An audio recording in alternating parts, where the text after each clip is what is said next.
Parents Hindu थे, पर मैं अपने को हिंदू नहीं मानता हूं, मैं अपने को इंसानियत मानता हूं, इंसान मानता हूं। बाई चांस मैं जमा हूं हिंदू जगह घर, और आप जमे हैं इस्लाम के घर, और दूसरे जमे उनके घर, पर सबसे ज्यादा है इंसानियत। और अभी तक मजहब ने, कोई भी मजहब हो, इंसानियत के ऊपर अमल नहीं किया।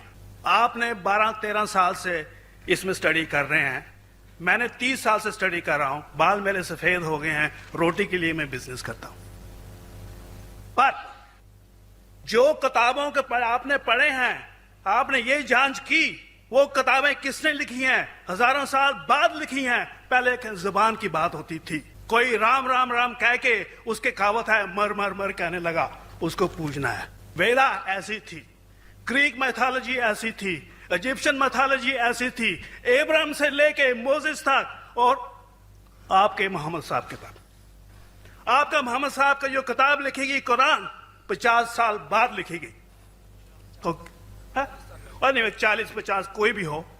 पर मुझे माफ करना साहब, मैं आपसे एक सवाल ये उठना चाहता हूं, हम सब इंसान है, इंसान को एक करके सब मजहब 21st सेंचुरी में इंसानियत मजहब क्यों नहीं बनाते? जो आप अपना ठहर, मैंने अभी खत्म नहीं किया जनाब, मैंने हमने खत्म नहीं किया। हाँ, मैं ये कह रहा हूं साहब, आप अपना पर्सनल मजहब है रखिए, अपने घर में रखिए, बस स्टेट में और दूसरों के ऊपर ना लाइए, वार ना करिए, लड़ाई ना करिए। एक माफी चाहता हूं, ऐसी हजारों चीजें मैं दूसरे मजहब में निकाल सकता हूं। मैं आपसे पूछना चाहता हूं, खलीफा 40 साल के अंदर मर गए, मर्डर हुए, असैसिनेट हुए, और अली साहब जो थे वो ग्रैंड सर हमारे पैगंबर के थे।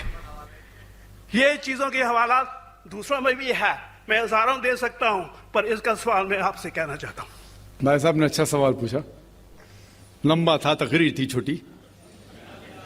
भाई साहब ने कहा कि वो हिंदू धर्म में पैदा हुए लेकिन हिंदू नहीं है, इंसान है। क्यों ना हम एक मजहब इंसानियत बनाते हैं? उनका जो कहना है वो इंसान है। भाई साहब, हर शख्स, हर इंसान जो पैदा होता है वो इंसानी होता है, लेकिन सिर्फ इंसान होना काफी नहीं है। इंसान होना जरूरी है। हर मुसलमान पहले इंसान होना जरूरी है उसे। इस्लाम की सारे बातें, एक भी बातें मैंने कहा मैं तकरीर में, इंसानियत के खिलाफ नहीं है। एक भी बातें मैं चैलेंज करता हूं, आप एक भी बात इस्लाम की बुनियादी बात बताओ जो इंसानियत के खिलाफ है। मुसलमान होने के लिए अच्छा इंसान होना जरूरी है। अगर आप अच्छे इंसान नहीं हैं तो मुसलमान हो ही नहीं सकते।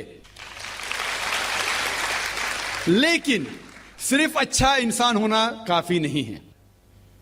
मिसाल के तौर पे डॉक्टर बनने के लिए 10वीं पास करना जरूरी है, फिर 12वीं, फिर डॉक्टरी। तो मैं कहूंगा डॉक्टर बनने के लिए स्कूल पास करना जरूरी है, लेकिन स्कूल पास करना काफी नहीं है। तो इस्लाम में अच्छा मुसलमान बनने के लिए अच्छा इंसान बनना जरूरी है, लेकिन सिर्फ अच्छा इंसान बनना काफी नहीं है। समझ रहे? क्यों? क्योंकि इंसान को जिसने पैदा किया उसकी इबादत करना जरूरी है। जिसने आपको पैदा किया, जिसने आपको पैदा किया, उसकी अगर आप इबादत नहीं करेंगे तो इंसानियत के नाम पे कलंक है। आप कहते हैं कि मजहब, जितने मजहब है सब भेदभाव पैदा करता है, नफरत पैदा करता है। आपने कहा, शंकराचार्य ने बिल्कुल सही कहा।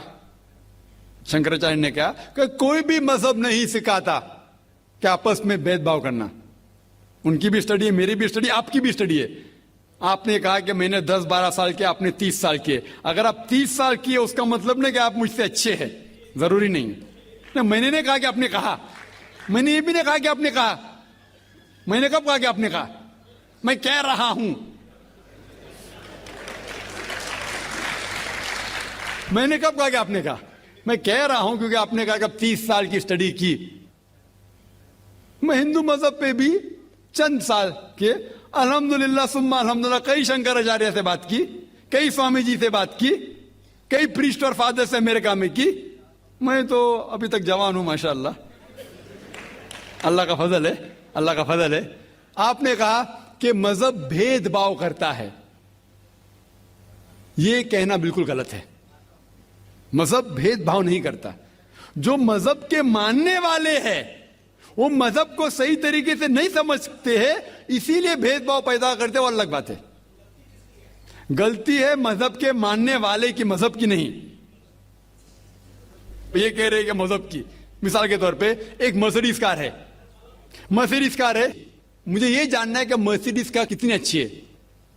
तो एक ड्राइवर मर्सिडीज कार चलाते जो ड्राइविंग जानते ही नहीं और मर्सिडीज कार को ठोक देते, तो किसकी गलती है, मर्सिडीज गाड़ी की कि ड्राइवर की? अगर आपको जानना है मर्सिडीज का कितनी अच्छी है तो आपको यह देखना चाहिए स्पेसिफिकेशन, उसका पावर कितना है, हॉर्स पावर कितना है, माइलेज कितना है, सेफ्टी मेजर कितना है। उसकी तहकीक करने के बाद आपको कहना चाहिए कि कितनी अच्छी मर्सिडीज कार है। अगर जानना चाहिए कितनी अच्छी है तो उसको बिठाओ जो ड्राइविंग जानता है। तो इसीलिए इस्लाम को जानने के लिए मुसलमानों को मत देखो, अगर देखना है तो मोहम्मद सल्लल्लाहु अलैहि वसल्लम को देखो। आप मुझे मत देखो, मुझे मत देखो, हमारे आज के मुसलमान को मत देखो। देखो जो सबसे अच्छा ड्राइवर है, सबसे अच्छा इस्लाम को समझ चुका है, वो मोहम्मद सल्लल्लाहु अलैहि वसल्लम है। उनको देख के इस्लाम की तहकीक करो, और तहकीक करने के लिए आपको इस्लाम की किताब पे जाना पड़ेगा।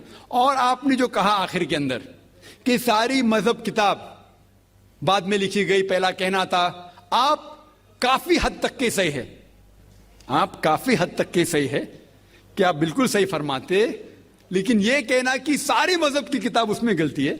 अक्सर मजहब कितने किताब है, वेद हो, उपनिषद हो, बाइबल हो, ओल्ड टेस्टामेंट हो, न्यू टेस्टामेंट हो, आपने कहा मूसा अलैहिस्सलाम से लेके वहां से था, लेकिन आखिरी में जो आपने गलती की, मोहम्मद सल्लल्लाहु अलैहि वसल्लम, वहां गलती की।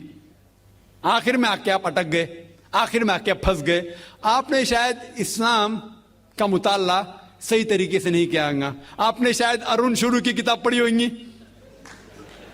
अगर आप कोई मजहब का मुताला करना चाहते हैं तो जो मजहब को समझ चुका है उसकी किताब पढ़ो। आप अगर अरुण शुरू की किताब पढ़ेंगे और इस्लाम के मुताला करा कहेंगे, ये किधर का सही फैसला है?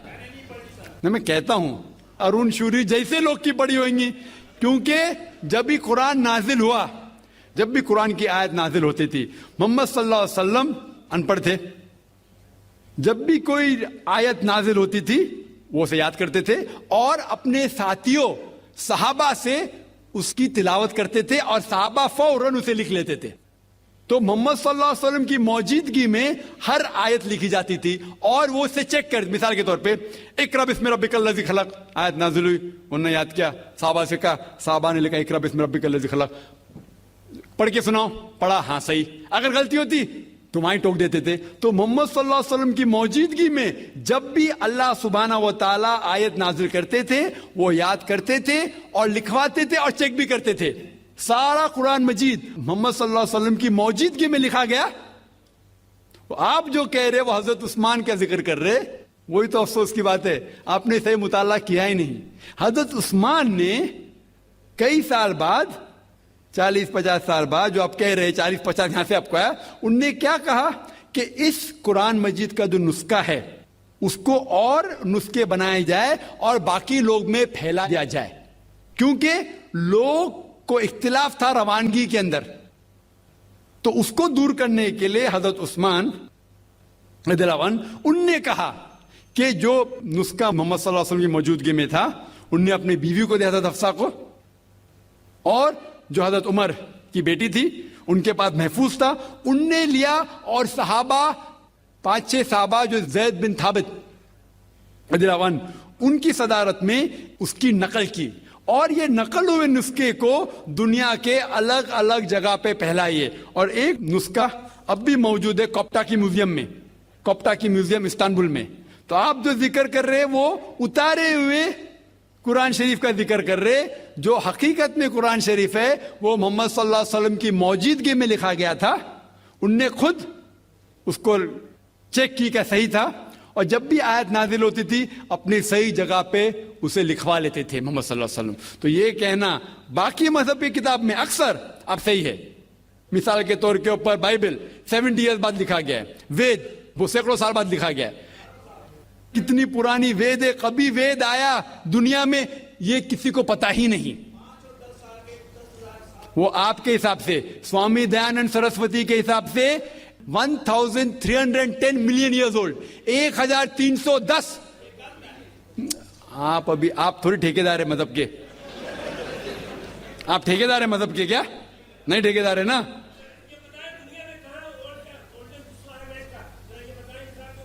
हाँ, इसलिए ओ भाई साहब ना, बिल्कुल सही भाई साहब।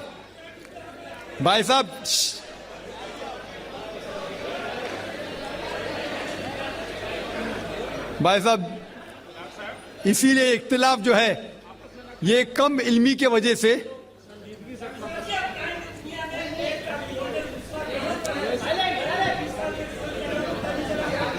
वेद का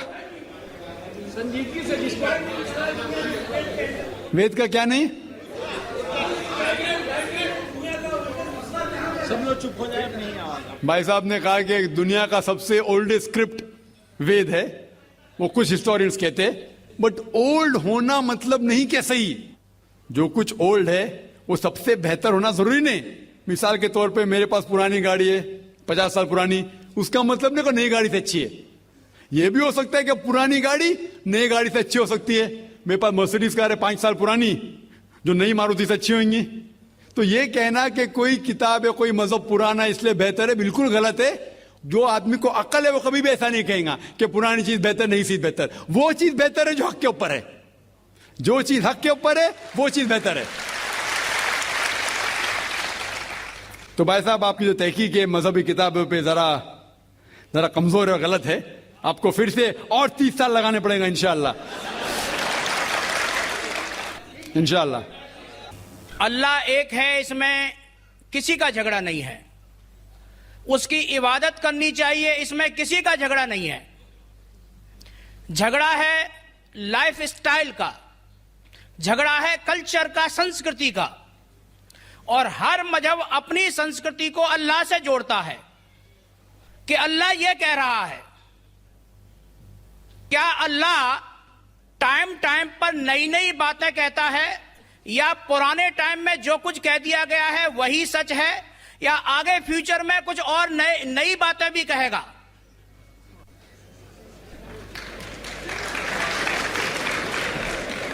भाई साहब का अच्छा सवाल था कि किसी को दो राय नहीं कि अल्लाह एक है, भगवान एक है। सब मानते कैसे उसी की इबादत करना चाहिए, लेकिन हर मजहब अपनी कल्चर, अपनी संस्कृति को देख के स्टाइल बदलता है। तो अल्लाह ताला जो पहले कह चुका वो अभी भी सेम है कि टाइम टाइम पे बदलता है। भाई साहब का सवाल अच्छा है, लेकिन ये कहना चाहता हूं जवाब देने के पहले, उन भाई साहब ने कहा कि सब मानते हैं कि अल्लाह एक है। ये मैं नहीं मानता हूं कि सब मानते, मैं नहीं मानता हूं कि सब मानते। ये मेरा फील्ड है, ये मेरा फन है गैर मुस्लिम से बात करना। मैं ये नहीं मानता हूं कि हर गैर मुस्लिम मानते अल्लाह एक है, कि भगवान एक है। कई लोग भगवान में मानते ही नहीं, नास्तिक कहते हैं। और जो लोग कहते हैं भगवान में मानते हैं, हर कोई एक में नहीं मानता। कितने लोग 3 में मानते, कितने लोग 100 में मानते, कितने लोग सब कुछ भगवान मानते हैं। तो पहले आपके जो सवाल का जो पहला था, हर इंसान मानता है भगवान एक है, उससे मैं मुत्तफिक नहीं हूं। दूसरी चीज कि सब एक ही भगवान, एक ही ईश्वर को पूछते हैं कि इबादत करते, ये भी मैं नहीं मानता हूं। ये बात है कि अक्सर लोग मानते हैं कि भगवान एक है, यहां तक के तो सही है, अक्सर, सब नहीं अक्सर, लेकिन एक ही भगवान को पूछते ये बिल्कुल गलत है। सब लोग एक भगवान को नहीं पूछते। मिसाल के तौर पे अक्सर कुरान की आयत है, कुरान की आयत है कि जो लोग कहते हैं कि एक भगवान को मानते हैं लेकिन और को भी पूछते हैं, उसे कहते हैं शिर्क। आप पूछेंगे आम इंसान भगवान एक है, मालिक एक है बोलेंगे, लेकिन जा रहे पूज रहे, बुद्ध को पूज रहे, कभी इसको पूछते कभी उसको पूछते। तो ये आप अगर धर्म की किताब पढ़ेंगे, बाइबल पढ़ो, वेद पढ़ो, ये सब इसकी मुमानियत है। ये हराम है कि किसी और को पूछना। इसके बावजूद धर्म के मानने वाले अक्सर दूसरी चीज को पूछते हैं जो बिल्कुल गलत है। तो ये कहना कि इंसान एक ही भगवान में मानता है और उसी को पूछता है बिल्कुल गलत है। आप देखेंगे आमतौर पर जो फर्क है कि जो कुरान की आयत ताला इला कलमतिन सवाइन बैना बैनकुम, आपस में उस चीज पे आओ जो हम और आप में यकसा है। सबसे पहली बात है अल्लाह नाबुद इल्लल्लाह, कि हम एक ही ईश्वर, एक ही भगवान की इबादत करें। एक ही भगवान में मानना काफी नहीं, मानने के अलावा उसी की इबादत करना और किसी की नहीं। आपका अहम सवाल कि हर मजहब एक ही भगवान कहता है, ये बिल्कुल सही है। एक ही भगवान की इबादत कहना कि बिल्कुल सही है, लेकिन अपने तहजीब के हिसाब से बदलते रहता है, ये कहना गलत है। और अल्लाह ताला कितने बार बदलता है? ये कह सकते हैं कि टाइम जाने के वजह से किताबें बदलती गई। अल्लाह का जो पैगाम है, बेसिक पैगाम, वो सेम है, वो बदलता नहीं कि अल्लाह एक है, एक ईश्वर की इबादत करो, वो बदलता नहीं। उसके कुछ चीजें, ऊपरी चीजें शायद बदले। मिसाल के तौर पे किस तरीके से इबादत करना, हम जिस तरीके से सलाह पढ़ते हैं वो 1400 साल पहले मोहम्मद सल्लल्लाहु अलैहि वसल्लम पैगंबर के जरिए नाजिल हुआ। लेकिन जो मेन है कि एक ही ईश्वर है, एक ही ईश्वर की इबादत करना चाहे, वो कभी भी नहीं बदलेगा। लेकिन टाइम जाने के वजह से जो मजहबी किताबें लोग बदलते गए। अल्लाह ताला फरमाते कुरान में सूरह बकरा में सूरा नंबर 2 आयत नंबर 79, फवैलुल लिल्लज़ीना यक्तुबून अलकिताब बिअयदीहिम सुम्मा यक़ूलून हाज़ा मिन इंदिल्लाह लियश्तरू बिही समनन कलीला फवैलुल लहुम मिम्मा क़दबत अयदीहिम वैलुल लहुम मिम्मा यक्सिबून। इसकी मानी है कि लानत है वो लोग पे जो लोग किताब अपने हाथ से लिखते हैं और कहते हैं अल्लाह की तरफ से है। लानत है उनके ऊपर जो कमाते हैं और लानत है उनके हाथ के ऊपर। तो अल्लाह ताला फरमाते हैं कि किताबें बदली गई है। तो जितने मजहबी किताबें हैं आज की तारीख में, सारी कुरान मजीद को छोड़ के, विलियम मोर एक क्रिटिक है, इस्लाम के खिलाफ किताब लिखता है, बहुत शिद्दत से इस्लाम के खिलाफ है। उनने लिखी थी 200 साल पहले कि शायद एक ही मजहबी किताब है जो पूरी पाक है 1200 साल तक के, वो है कुरान। तो एक ही किताब जो महफूज है, क्यों? अल्लाह सुब्हानहू व तआला कहते हैं कुरान में सूरह हिजर में सूरा नंबर 15 आयत नंबर 9 में कि मैंने कुरान नाजिल किया है और मैं इसकी हिफाजत करूंगा। जितने पहले किताबें आए वो वक्त के हिसाब से बदल दिए और अल्लाह सुब्हानहू व तआला ने उसे महफूज रखने की जरूरत समझा ही नहीं। क्यों? क्योंकि जितने पैगंबर मोहम्मद सल्लल्लाहु अलैहि वसल्लम के पहले आए, वो पैगंबर सिर्फ अपनी कौम के लिए आए और कुछ वक्त के लिए आए, ता क़यामत तक नहीं। ईसा अलैहिस्सलाम सिर्फ यहूद के लिए आए, मूसा अलैहिस्सलाम उस वक्त के लिए आए। जितने पैगंबर आए अपनी कौम के लिए आए और कुछ महदूद वक्त के लिए आए, एक कौम के लिए आए। लेकिन मोहम्मद सल्लल्लाहु अलैहि वसल्लम आखिरी पैगंबर सिर्फ मुस्लिम या सिर्फ अरबों के लिए नहीं आए, सारी इंसानियत के लिए आए। और जो कलाम उनके जरिए नाजिल हुआ, अल्लाह सुब्हानहू कुरान, वो सिर्फ मुस्लिम के लिए नहीं और सिर्फ उस वक्त के लिए, वो सारी इंसानियत के लिए और ता क़यामत तक है। तो क्योंकि ये किताब महफूज रखने वाली किताब है, ये किताब कभी नहीं बदलेंगी, ये आखिरी है। और अल्लाह ताला फरमाते सूरह माइदा में सूरा नंबर 5 आयत नंबर 3 में कि मैंने इंसानों के लिए इस्लाम चुना और उनके लिए ये मजहब सबसे बेहतरीन मजहब चुना और ये मुकम्मल हो गया। इसके बाद कुछ चीज नई नहीं आएंगी और कुछ चीज निकाली नहीं जा सकती। तो पहले जितने किताबें आए, जितने नाजिल हुए अल्लाह ताला के, वो बदलते गए क्योंकि उसे महफूज रखने की जरूरत थी नहीं, क्योंकि वो पैगाम पूरा मुकम्मल पैगाम ता क़यामत तक था ही नहीं। लेकिन आखिरी पैगंबर मोहम्मद सल्लल्लाहु अलैहि वसल्लम 1400 साल पहले आए, उनका जो पैगाम है और जो किताब नाजिल की गई कुरान, वो ता क़यामत तक होने वाली थी, इसीलिए उसे महफूज रखा गया है। तो अल्लाह सुब्हानहू व तआला ने 1400 साल पहले समझे कि ये वक्त ही सही है कि इंसानियत उस दर्जे पे पहुंच गई कि वो कुरान को समझ सके। आप मुझे पूछेंगे कि कुरान पहले क्यों नाजिल किया, 1400 साल पहले क्यों किया, 10,000 साल पहले क्यों नहीं किया? तो मैं कहूंगा कि अल्लाह ताला हमारा खालिक है, वो जानता है कि इंसान कब किस चीज समझ सके। मिसाल तो मेरा बेटा कहेगा कि मुझे डॉक्टर बनने का, डायरेक्ट मेडिकल कॉलेज में डालो, मैं बोलूंगा पहले 10th करो, स्कूल जाओ, फिर कॉलेज जाओ, फिर मेडिकल कॉलेज जाओ। तो उसी तरीके से अल्लाह सुब्हानहू व तआला हमारे खालिक है, वो जानते थे कि ये 1400 साल पहले इंसान इस दर्जे पे पहुंचे कि वो कुरान को समझ सके और उनने नाजिल किया। और अभी ये आखिरी किताब है, इसके बाद कोई भी नया पैगंबर नहीं आएगा। इसके बाद कोई कहता है कि मुझे अल्लाह ताला से वही आती है, उसको साइकेट्रिस्ट की जरूरत है। साइकेट्रिस्ट दिमाग की बीमारी है।